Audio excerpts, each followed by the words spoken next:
देह गेह में आसक्त पुरुषों की अधोगति का वर्णन।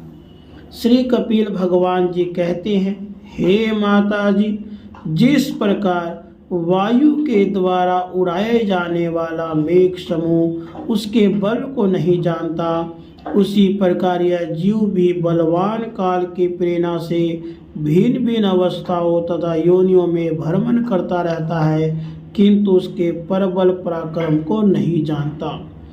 जीव सुख की अभिलाषा से जिस जिस वस्तु को बड़े कष्ट से प्राप्त करता है, उसी उसी को भगवान काल विनष्ट कर देता है, जिसके लिए उसे बड़ा शोक होता है।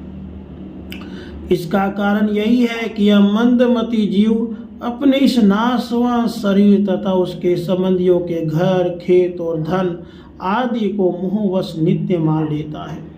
इस संसार में यह जीव जिस जिस योनि में जन्म लेता है, उसी उसी में आनंद मानने लगता है और उससे विरक्त नहीं होता। यह भगवान की माया से ऐसा मोहित हो रहा है कि कर्मवश नार की योनियों में जन्म लेने पर भी वहाँ के विष्ट आदि भोगों में ही सुख मानने के कारण उसे भी छोड़ना नहीं चाहता।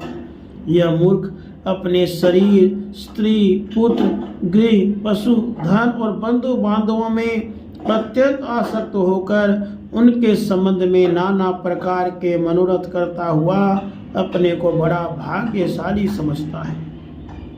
उनके लालन पालन की चिंता से उसके संपूर्ण अंग जलते रहते हैं, तथापि दुर्वासनाओं से दूषित हृदय होने के कारण यह मूढ़ निरंतर इन्हीं के लिए तरह तरह के पाप करता रहता है। उल्टा स्त्रियों के द्वारा एकांत में संभोग आदि के समय प्रदर्शित किए हुए कपटपूर्ण प्रेम में तथा बालकों की मीठी मीठी बातों में मन और इंद्रियों के फंस जाने से गृहस्थ पुरुष घर के दुख प्रधान कपटपूर्ण कर्मों में लिप्त हो जाता है। उस समय बहुत सावधानी करने पर यदि उसे किसी दुख का प्रतिकार करने में सफलता मिल जाती है, तो उसे ही वह सुख का साधन मान लेता है। जहाँ तहाँ भयंकर हिंसावृत्ति के द्वारा धन संचय कर वह ऐसे लोगों का पोषण करता है जिनके पोषण से नरक में जाता है।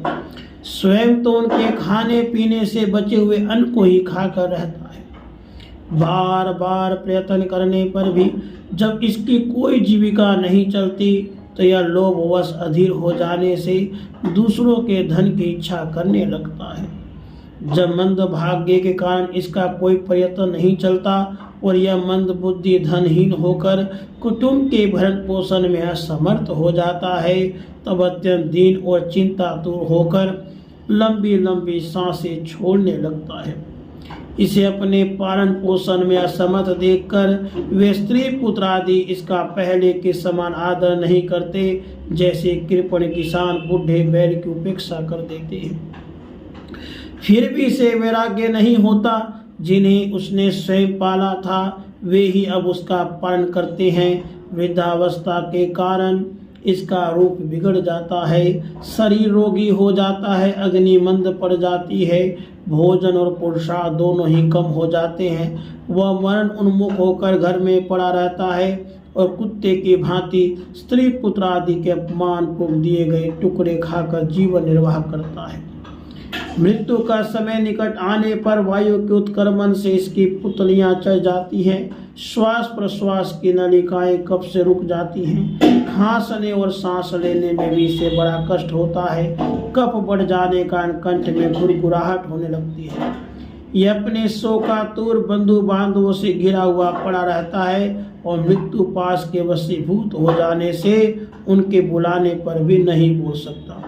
इस प्रकार जो मूढ़ पुरुष इंद्रियों को न जीतकर निरंतर कुटुंब पोषण में लगा रहता है, वह रोते हुए स्वजनों के बीच अत्यंत वेदना से चेत होकर मृत्यु को प्राप्त होता है। राधे कृष्ण।